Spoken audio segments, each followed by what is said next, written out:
Good morning. Good morning. It is August 11th. 11th, 2024. Yes. And our title today is, Fault, failure, or fortune. you got out of the picture, Fault, Failure, or Fortune. And my second title to that is When Bad Things Happen to Good Spiritual People. The third title. All right, we had trouble picking a title. Well, I'm going to start this off because I started with it. How many of you have ever noticed that you find fault with yourself? Probably never. Other people, not our congregation, but other people often find fault with themselves. And one of the problems with finding fault with yourself is that once you've done that, and especially if you become really good at it, you notice that you can also do that with other people. And you can find fault with just about everybody and just about everything. And so that's a problem. That leads to a sense of failure. And we often feel because we have found fault with ourselves that we have failed. And I don't think there's a single day when I don't feel I'm at fault for something, which means I have failed at something. And the question is this really a loss or is this our fortune? And I really believe that many of the things that go wrong in our lives, the things that we didn't plan on, the mistakes that we make, are opportunities really for us to do our best learning, for us to do the very best we can with whatever there is. When I look back at my life and some of them, the most difficult things I went through or gone through, uh, that I didn't believe should have happened to me, that I didn't want, I didn't You like, didn't deserve. I didn't deserve, I didn't think I could cope with. I look back now and they're some of my best stories of success and learning. And so when we're in the middle of what looks like a failure, when we're in the middle of finding fault, if we can stop that and we can go to something that we've all been taught of our spiritual people is we are whole, perfect, and complete. And when you say you're whole, perfect, and complete, there's no part of you that isn't whole and perfect in that it works as a part of a system that is you, and it is complete in that there's no incompleteness in you as a human being. And so since you are a whole, perfect, and complete human being, then we really need to take a step into that and say, I'm whole and I'm perfect the way I am. Now, what am I confronting? What am I dealing with? And I think I immediately thought of children. I think of little babies when they first start walking. They fail a lot. And it is their fault because they're the ones who stand up. And so you say, stop standing up. You keep falling. Don't you know better? It's your fault that you fall because you keep standing. And you're a failure at walking. You need to find another means of mobilization. And then Keep crawling. keep crawling, right? And you see this kid crawling into school because he was taught that he can't walk and shouldn't stand. Well, what we do is say, it's okay. Falling is okay. You are actually built to fall. And you're very well cushioned. Oh my God, yeah. If you've ever seen a child begin to walk, they have rubber legs. And looks like they have a rubber body because when they fall down, they just get back up again. They don't know that it's a horrible failure.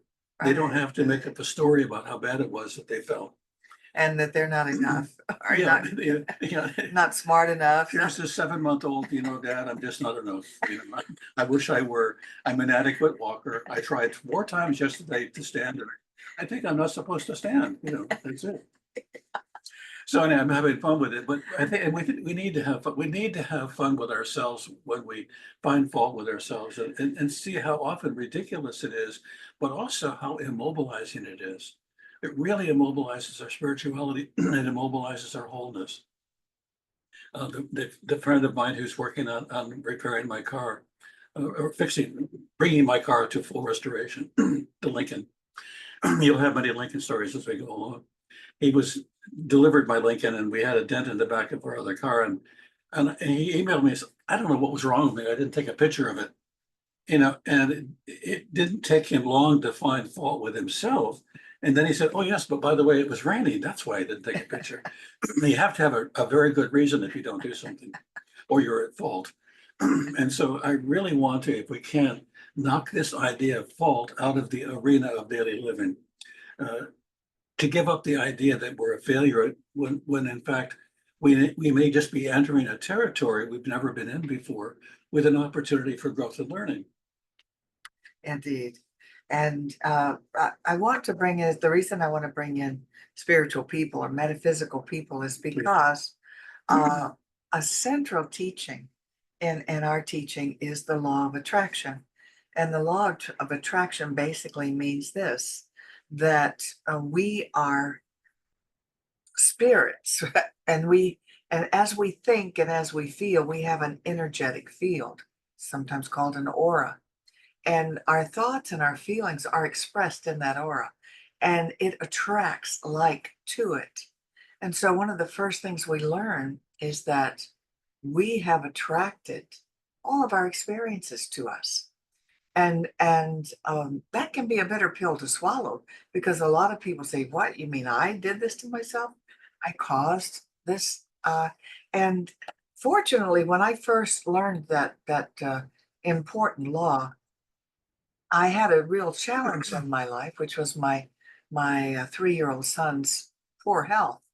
And it would be very tempting to just, because I could see how some of my thoughts and feelings and my husband's might have caused this for him. So I could have just been debilitated with self-blame, but I didn't do that. Instead, I saw an opportunity to improve his health by improving how we thought, felt, and spoke to him.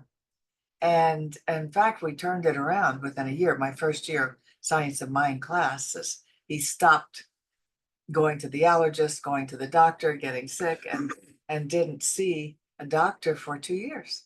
So um, I'm so glad that I didn't take it as self-blame, but took it as an opportunity, because that's how it's meant to work. I love what you said when you used to tell him, I wasn't there because I'm a different husband. But you used to say, you're a fast healer. Yes, when he And did get sick. he would immediately include that. But I want to pay a little more attention to the actual words, law of attraction. It doesn't say a law of it's done, or you law of getting. No, it's the law of it. You attract a condition to you. If you get to a fork in the road, I like the person who said you take it. uh, Take that Take fork. that fork in the road, right? But let's say that you take the left fork. What you're going to encounter are the conditions on that road. You didn't choose those conditions, but you chose that road. And in a way, you chose everything that happens to you because in fact, it was your choice that you said yes to that road. But what I see people doing is they get bogged down. I didn't know, how could I have chosen that? You didn't choose it, but you need to think more about the possible conditions that you'll encounter when you make choices, because when you make choices, you're going to have to deal with whatever that environment is. Now, that environment can become a teacher for you. That environment can be the best place for learning that you've ever had. But it doesn't mean you chose that horrible road because you needed to learn. Or that you even created it yourself. Which is Exactly. what I want to speak about, and we call it metaphysical guilt.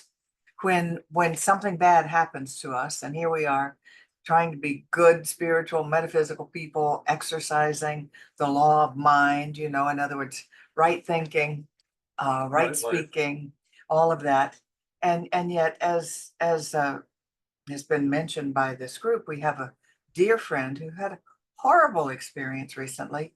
She was scammed. She lost all the money, and all the money she could have borrowed from the bank, and now owes it back. And it's like, what? It's just a terrible thing to happen to a wonderful, beautiful spiritual being. So I want to address that, because I heard recently on a podcast I listened to, and it made so much sense to me. This was a medium, a medical medium, and she said about half of the things in your life are caused by the law of attraction. When she was talking about when bad things happen to good people, she said the other half are experiences your soul wants to have. And whether you like it or not, a lot of your greatest growth comes from hardships that you overcome. They can be lessons for you. I remember when I first started out in ministry, and I wondered, how in the world am I going to support myself, when I was told, well, just go out and start a church. Who's going to pay my bills while I go out and start a church? But I was told you will always be provided for. I was told by a spirit or by guides, whoever, you will always be provided for. And that gave me the courage. I didn't step out right then and start my own church, but it gave me the courage to go forward in ministry. And because there are no guarantees in ministry, and there are no We guaranteed know that. salaries, yes. And so for this particular person I'm talking about, this is really a wonderful uh, opportunity for people to support her, by their giving. She didn't want to do a crowdfunding because she didn't want it to go on social media, be that public. But is it crowdfunding? What am I talking Yeah, about yeah, when people ask yeah. for, like on Facebook or whatnot? So, but when people support her by sending her whatever they feel they can afford to share with her, um, what a lesson that will be in how she's loved and supported, even in her worst possible times. So so I look for that when bad things happen. Instead of blaming myself, what have I done wrong? Oh, I still take responsibility for certain things.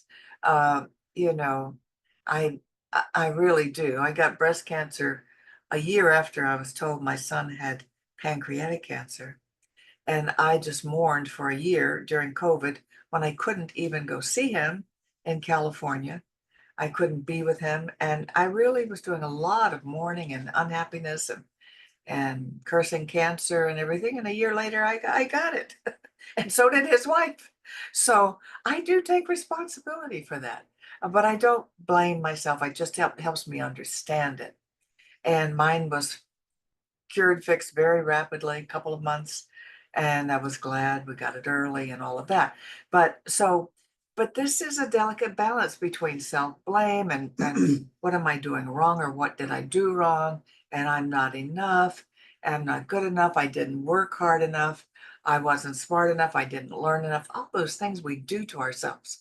All of that self-blame is a waste of time. If you're going to become a great swimmer, you have to jump in the water. And as soon as you jump in the water, there's a possibility that you're going to drown. It comes with the territory. And so whatever we jump into, there is going to be risk and there's going to be opportunities and there's going to be the need to acquire skills.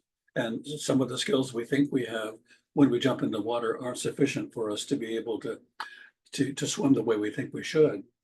It doesn't help if you jump into the water and there is a riptide and you see the riptide, say, I could get out of this, but first I've got to ask myself why.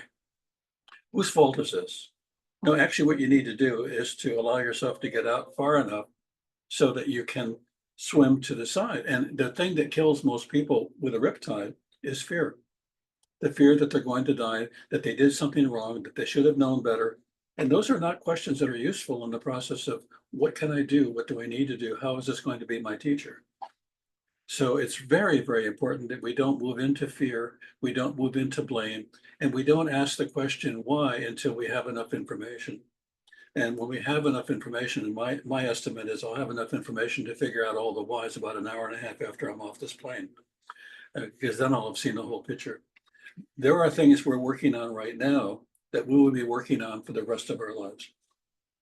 And we'll understand them when we do the life review or whatever that is that we do. Exactly. And that brings me to a point that, nobody ever talks about our metaphysical heroes, Mm. um, bad times or failures. And so as a student, you often think, boy, if you just get this teaching down, your life will be everything you ever wanted and ever dreamed of. And the truth is, each one of those teachers has died. Oh You my know, God, I didn't we know don't that. we don't pay attention to, oh yes, even they pass away, I think they just make a transition to spirit and it's a release for them. Get a young But teacher. but as a human being looking at how you want your human life to be, it looks like, well, they didn't avoid final illness either. Well, no, because that's sort of in the design. And I do think we're happy with the release when it comes. But being our age and having a congregation that's similar to our age, well, 50, what I 45, 49. notice is we experience a lot more health challenges. And you know what? That's the way it's designed to be. One speaker I heard said, when asked, why do we have all these health challenges when we get older? And so, because you wouldn't be ready to leave unless you did. Right. So you're more ready to pass through the veil or make your transition or go to the other side, whatever you want to call it. I firmly believe that we do not die. we make a transition, and it's a very freeing one. I can't think of his name. I never think of his name. The hell I can't, the author. Yes, I'll think of it in a minute. You Right. always ask me that. Right, I know, and that's because I can't ever remember it. It'll come to me in an hour. He wrote a book about his own experience of having one illness after another One and surgery one after this. surgery after another with an illness that wasn't treatable from the perspective of most medicine. He must have had good insurance, but he Well, had, his treatment in the hospital, he kept getting infections and it kept making it worse and it worse. was terrible. Good things happen to bad things happen to good people. But what happened to him afterwards? Well, first off, what happened was he rallied his inner strength, his inner spirituality. He brought about a healing experience that was so profound that he wrote a book about it called The Hell I Can't, and has been on the public circuit teaching other people how this is the greatest thing that ever happened to him. And he had like over 21 Oh my big God. Yeah. surgeries. So, but if you look at his life, not only did he not die, it changed the direction of his life in a way that he would never have objected to had he known what the outcome was going to be. Right. And so the worst And things that happen gave to him a us, career yeah, can be to the be a best things. teacher and helper.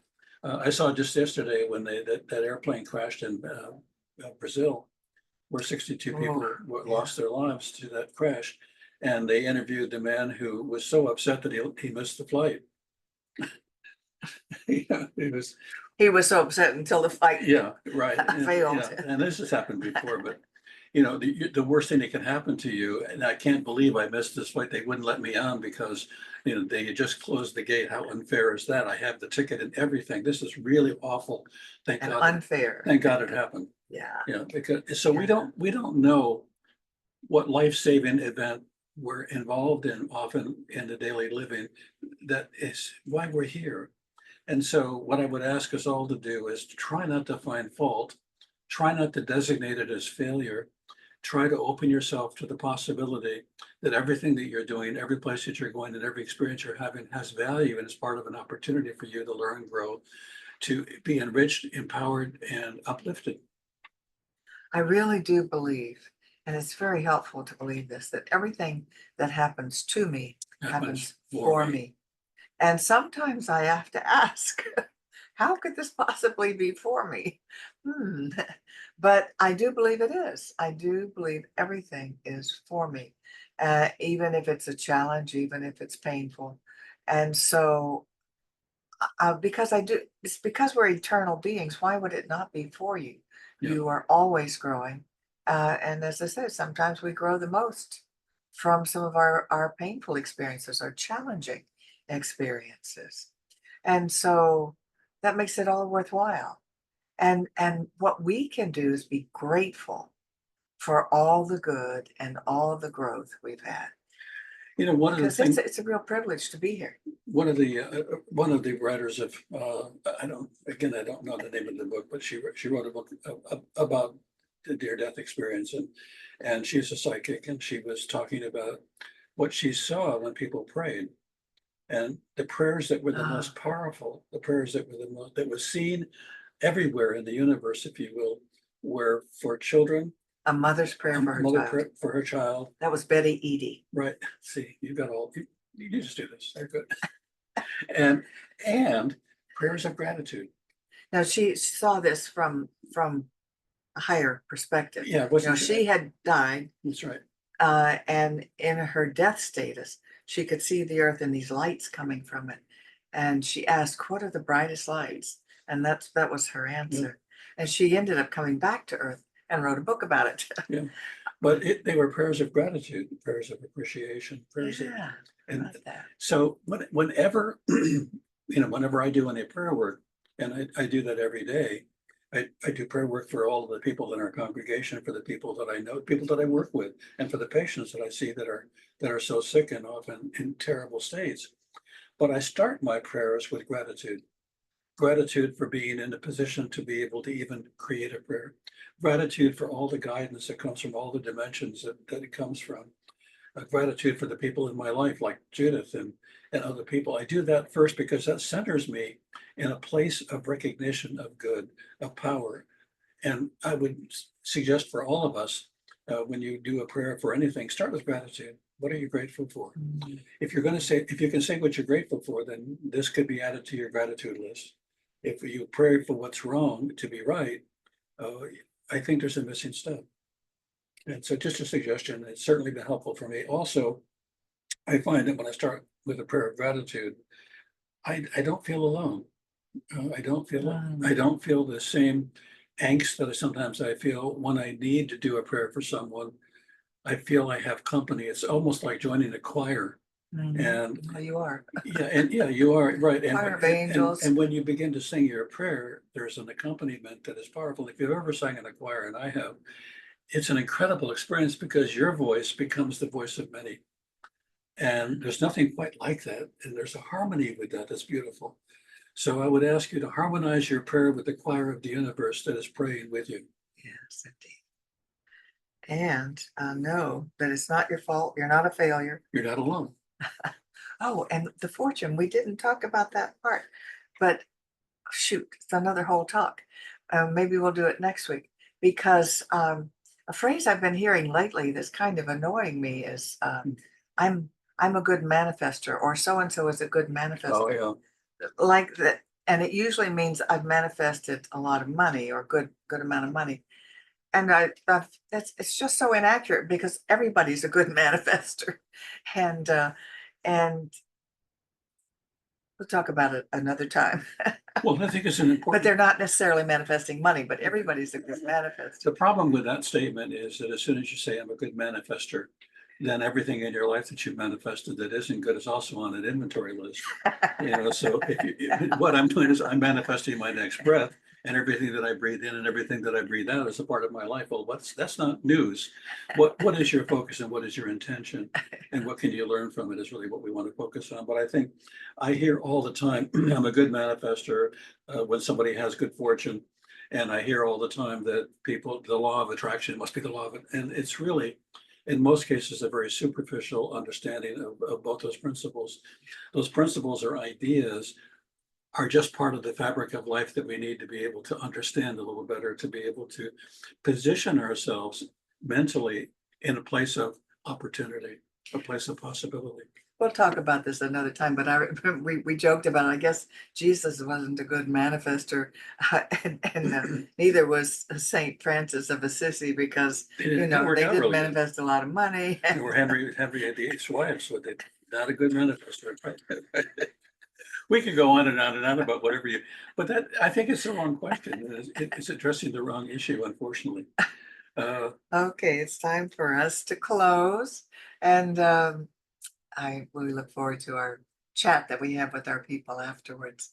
So, You want to talk about supporting the center? oh yeah, let's do that. Let's Yeah, do a screen please. share. We're talking about manifesting. Yeah, speaking We of need it. We manifesting, need your help. Actually, we don't need it. We we appreciate it. appreciate it. Yeah, we're Yes. grateful for it. And people do support us. And I want to say thank you to those of you that regularly, even that are not always here and support us and support this work. Because I hear from people that are not even here on a regular basis, some of whom can't afford to contribute, how much it means to them when they can tune in and feel encouraged and empowered. So you're not just supporting us in our ministry, you're supporting your ministry. This is your ministry. Thank you. That's a good point. So what do you want to say about this, Judith? So this is a picture of the first page of our website, and it has a button here that says ways to donate. So if you go to cslpalmbeaches.org, which stands for Center for Spiritual Living, uh, that will show you ways that you can donate. So we appreciate so much your support. And we like to do this affirmation because this helps all of us affirm the truth, which is my investment today is made with a full realization that God is the source of my supply and returns it to me enriched and multiplied. And by the way, that applies also to those who, And share. that applies also to those, Stop sharing. The red one. thank you. That also applies to all of those who give to and support. Neshama, have we stopped the No, we haven't recording stopped yet? recording yet.